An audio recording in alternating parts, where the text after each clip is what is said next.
할렐루야, 주은총 목사와 함께하는 영성 산책 시간입니다.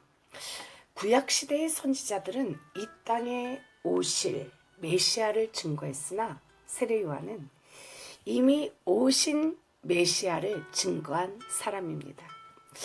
예수 그리스도를 믿으려고 할 때 그분이 어떤 분이신지를 아는 것이 가장 중요하죠.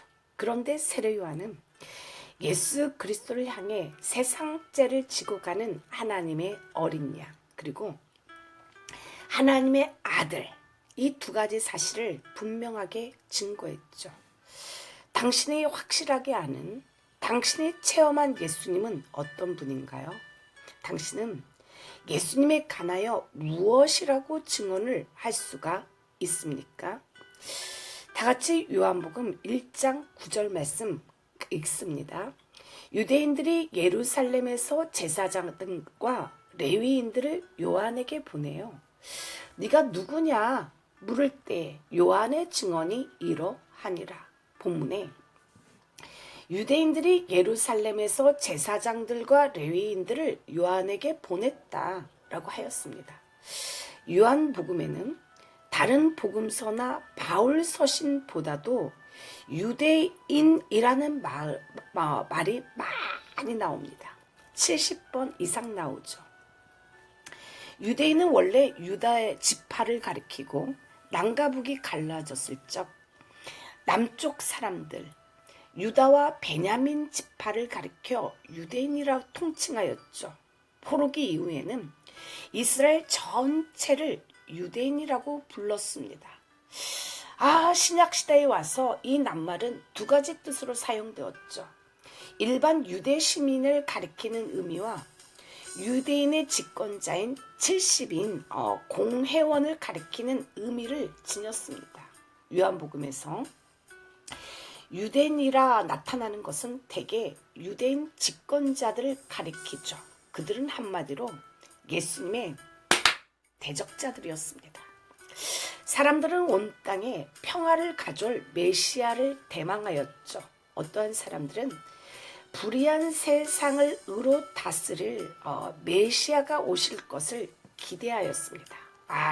대통령을 속 시원하게 바꾸기를 원했죠. 정치적으로는 로마의 속국이요, 사회적으로는 너무나 살기가 힘든 시기에 이스라엘 사람들은 하나님께로부터 직접 파송된 어떤 초자연적 인물을 기다렸습니다. 그러다 보니 유대 사회에는 껄핏하면 내가 메시아야 하고 자칭 메시아가 나타나서 사회를 혼란에 빠뜨리곤 하였습니다. 사내들인에는 거짓 예언자로 혐의를 받은 사람은 누구든지 간에 조사할 수 있는 권리가 있었죠.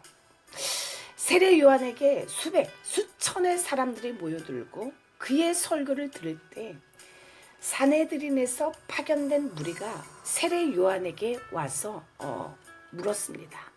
당신은 사내들인이라는 곳을 기억하시나요? 성경 어디에서 읽은 기억이 있습니까? 그 당시 사내들인은 종교와 정치를 겸한 국회죠. 사내들인은 예수님에 대해 관심이 많았고 마지막에 예수님을 십자가에 못 박기로 결의를 한 곳입니다. 그런데 이들은 세례 요한에게도 관심이 많았습니다. 사내들인 국회의원 72명 중에 그중 대표 몇 명이 세례 요한에게 왔죠. 왜 왔을까요? 첫 번째로 그들은 거짓 선지자에 대한 감독 책임이 있었죠. 그래서 대표자 몇 명을 세례 요한에게 보내요. 네가 누구냐? 라고 공적으로 묻게 되는 것입니다. 둘째로 정치적 소요를 근심하였습니다. 이 정치적 소요를 근심하는 그들의 심정이 요한복음 11장 48절 이하에 잘 나타나 있죠. 예수께서 많은 표적을 행하시니 모든 사람들이 그를 믿고 따르게 될 것이고, 그러면 혁명이 일어나면 로마 사람들이 이 나라를 빼앗아 갈 것이니 이대로 보고만 있을 수 없다는 걱정이었습니다.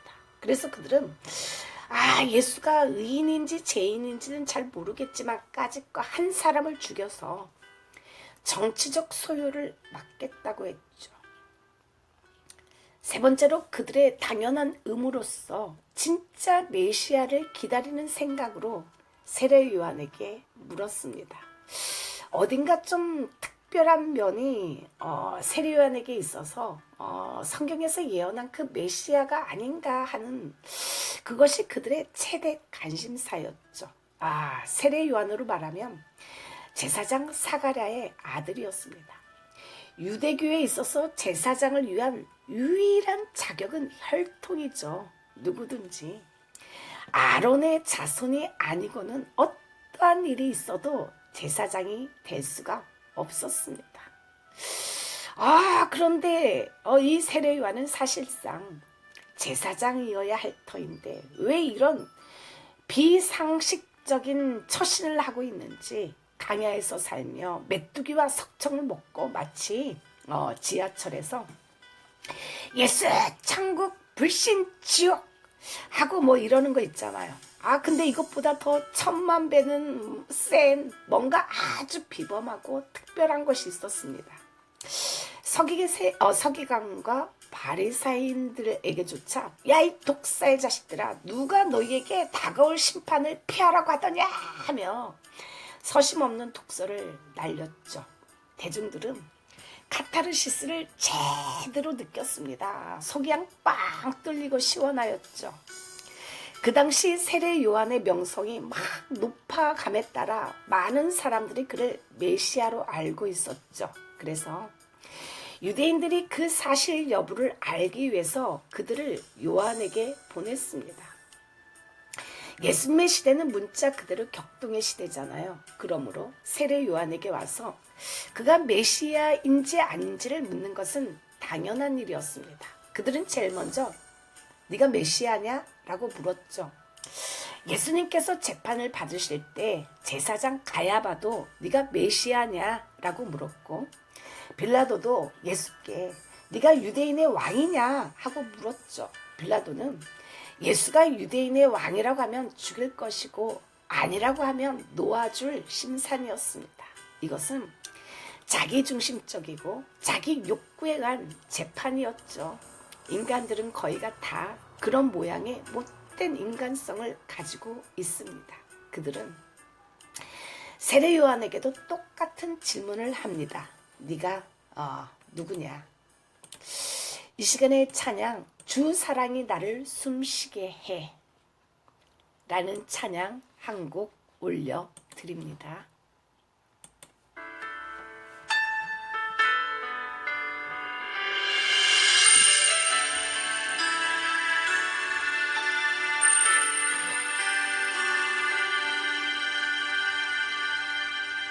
주 사랑이 나를 숨쉬게 해 세상 그 어떤 어려움 속에도 주 은혜로 나를 돌보시며 세상 끝날까지 지켜주시네 주 사랑이 나를 이끄시네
할렐루야. 유대인의 질문, 네가 누구냐? 네가 그리스도냐? 라는 이 질문에 세례요한은 나는 메시아가 아니다 라고 분명히 자신의 신분을 밝혔죠. 그들은 또다시 그러면 무엇이냐? 네가 엘리야냐? 라고 물었죠.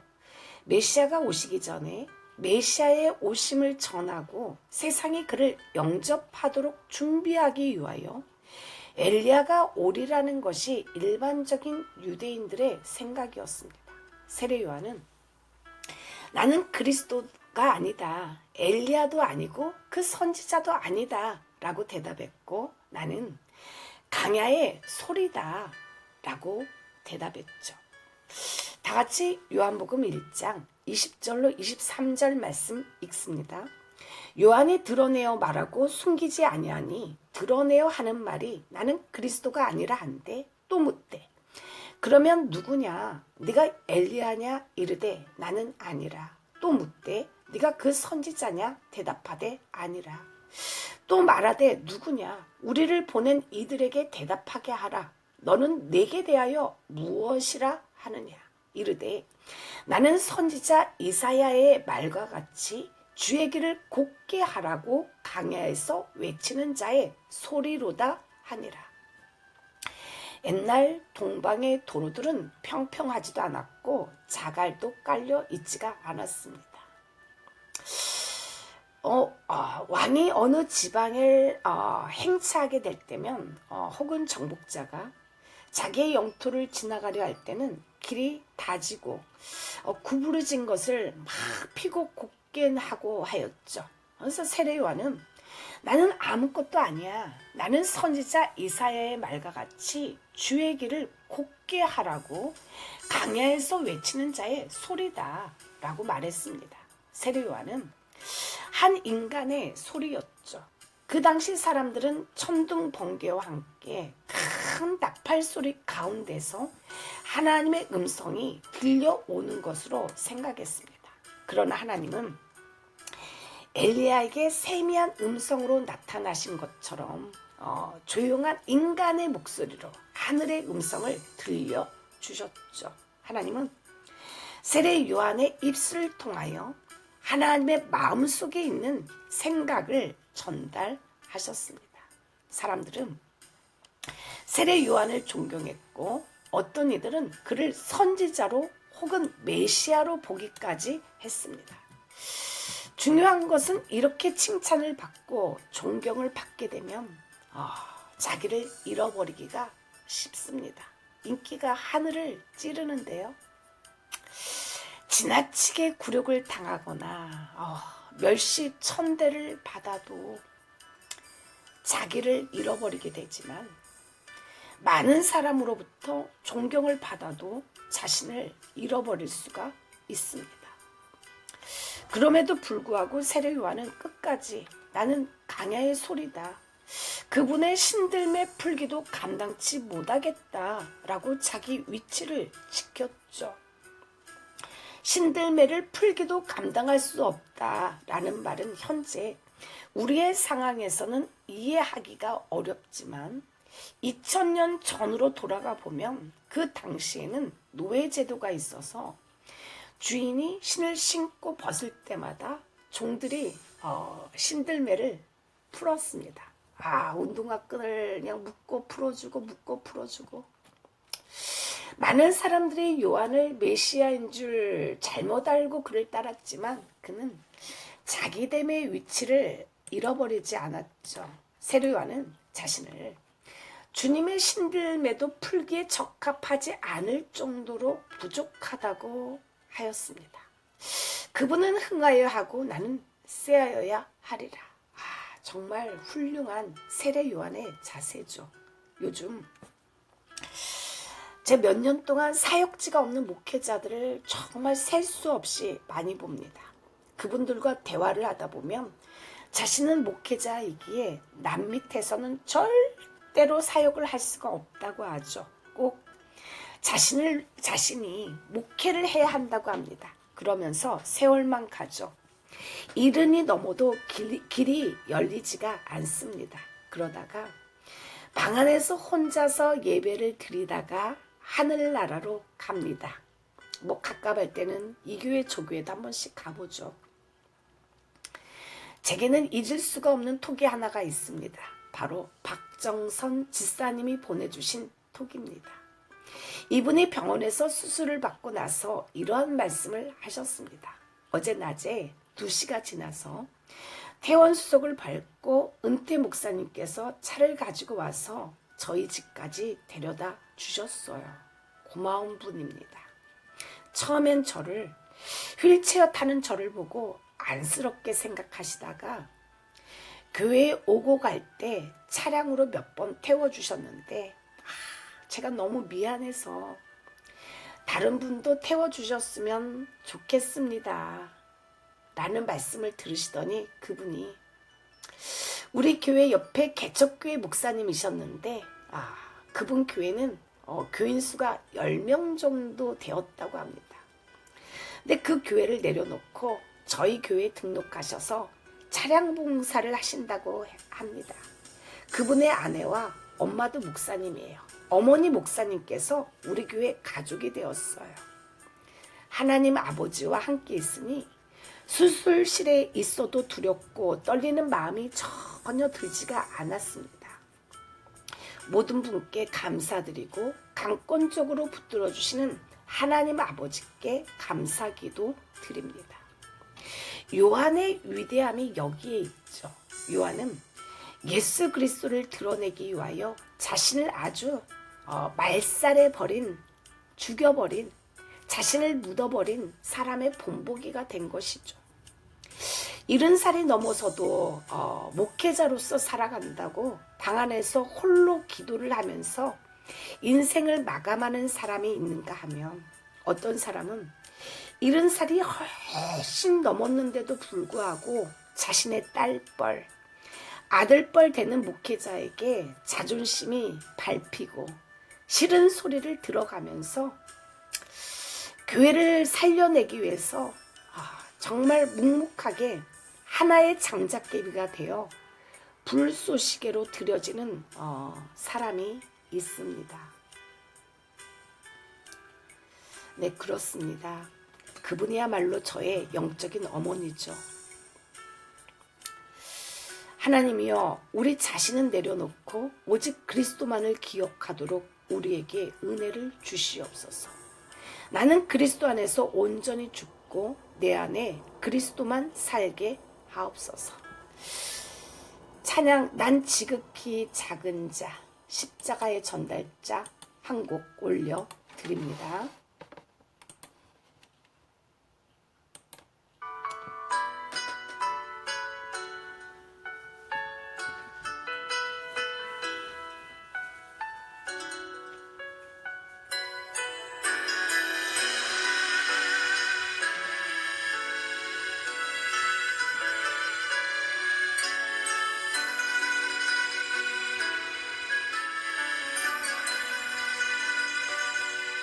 지극히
할렐루야. 오늘 요한의 증언은 다음과 같습니다. 첫 번째로 하나님의 어린 양 예수죠. 구약시대에는 아침 저녁으로 드리는 상번제, 그리고 출애굽 직전 유월절 저녁에도 어린 양은 속죄 제물의 대표적인 짐승이었으나 이사야는 고난받을 메시아를 어린 양으로 묘사했죠.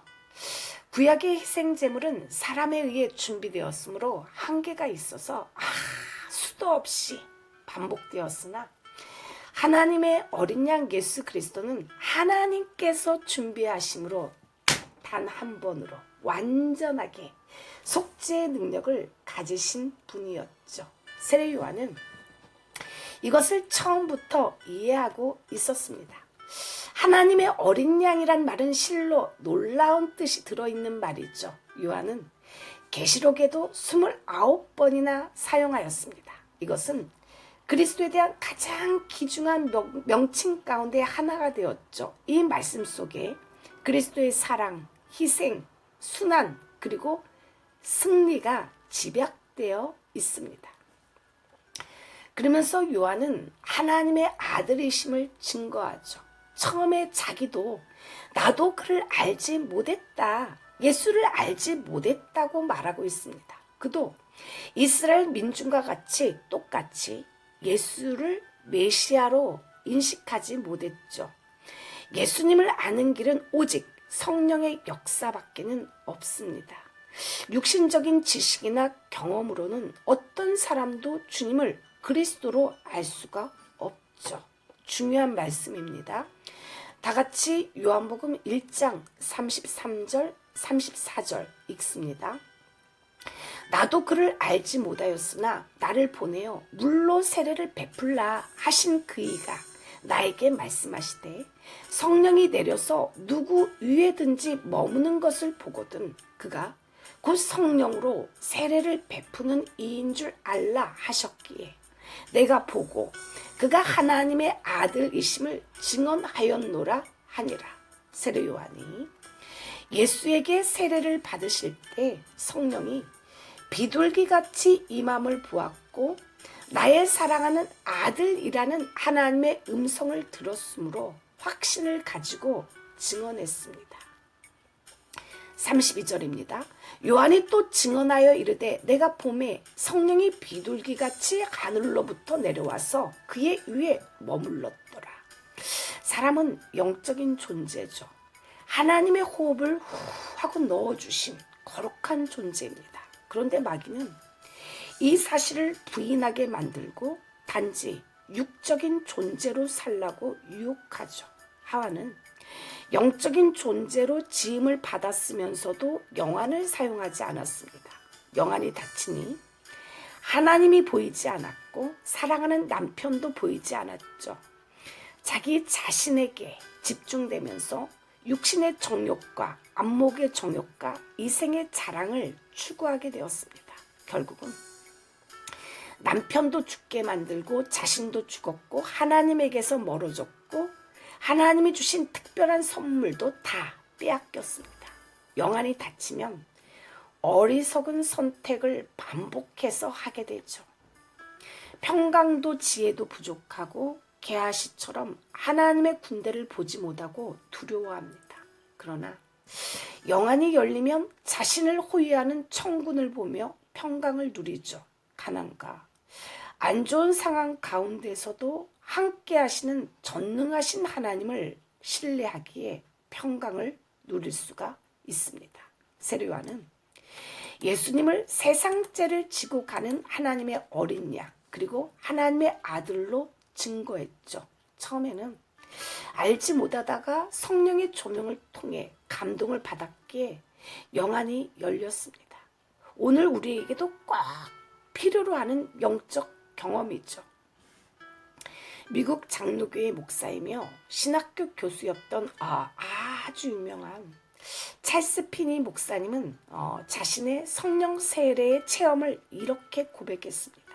제가 성령의 강력한 세례를 받게 되었을 때 성령은 나의 몸과 영혼을 간통하는 듯한 느낌으로 제게 임하셨습니다.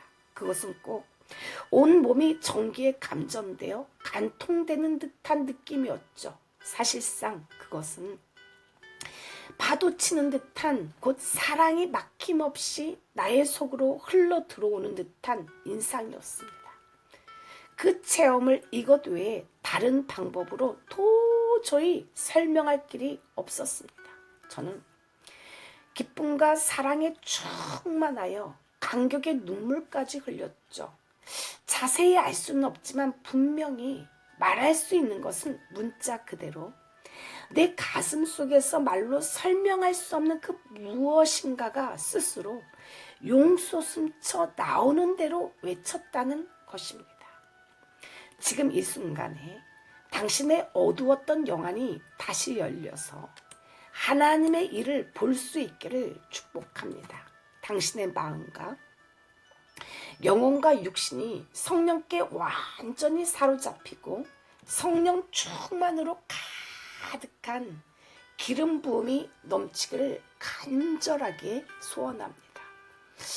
미국의 코스타 공동대표이며 신시내티 대학교의 전자공학과 교수인 안종혁 집사님이 있습니다.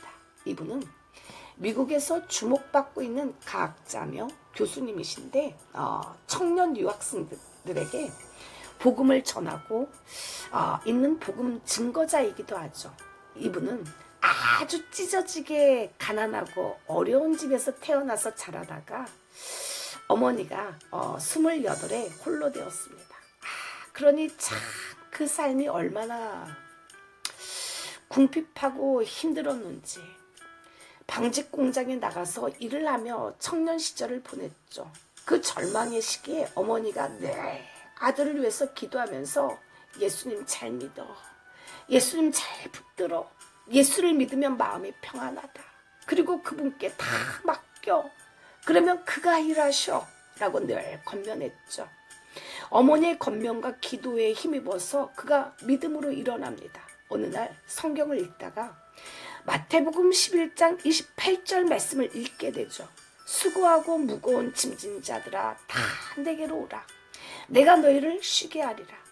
나는 마음이 온유하고 겸손하니 나의 멍에를 메고 내게 배우라. 그리하면 너희 마음의 힘을 얻으리니 이는 내 멍에는 쉽고 내 집은 가벼움이라 하시니라.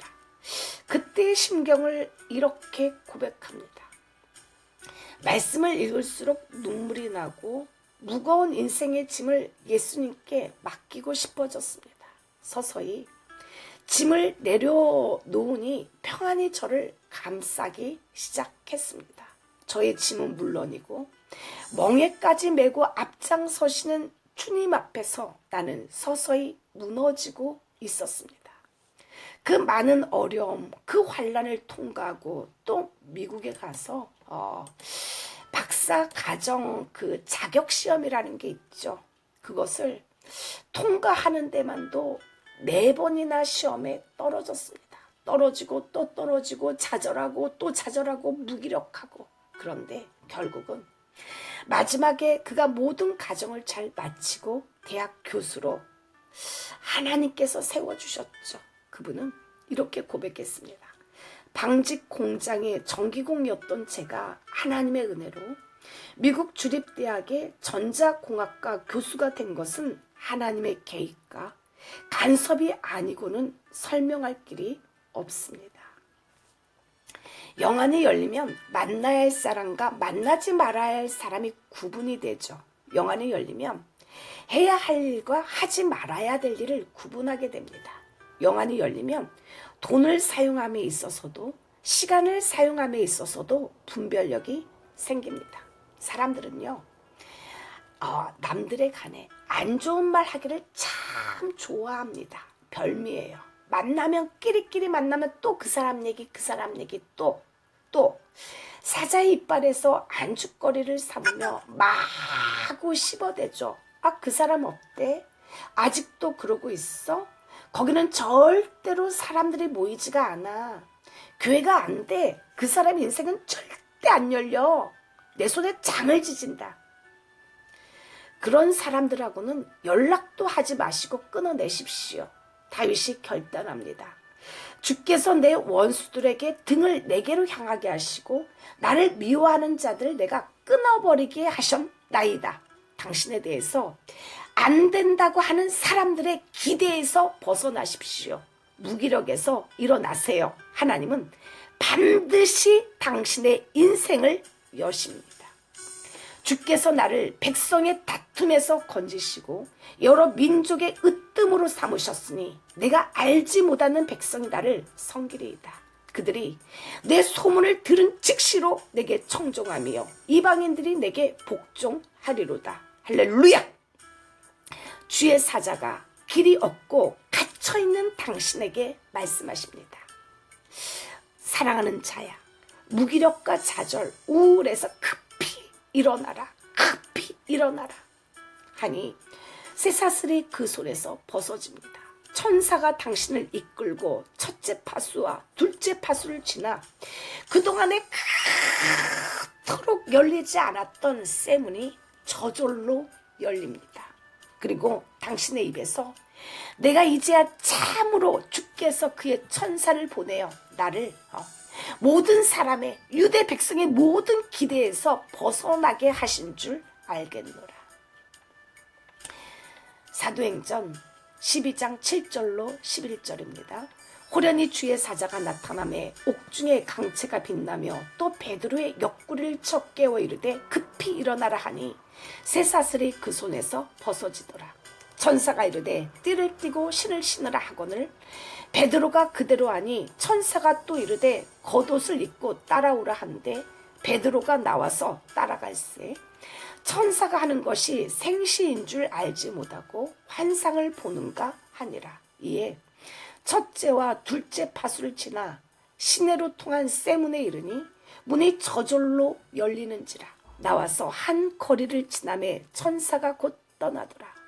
이에 베드로가 정신이 들어 이르되 내가 이제야 참으로 주께서 그의 천사를 보내어 나를 헤롯의 손과 유대 백성의 모든 기대에서 벗어나게 하신 줄 알겠노라. 부디 죽은 자를 살리시고 없는 것을 있는 것처럼 부르시는 하나님, 자기 몸이 죽은 것 같음을 알고도 믿음이 약하여지지 아니하고 믿음이 없어 하나님의 약속을 의심하지 않고 도리어 믿음으로 견고하여져서 하나님께 영광을 돌릴 수 있기를 축복합니다.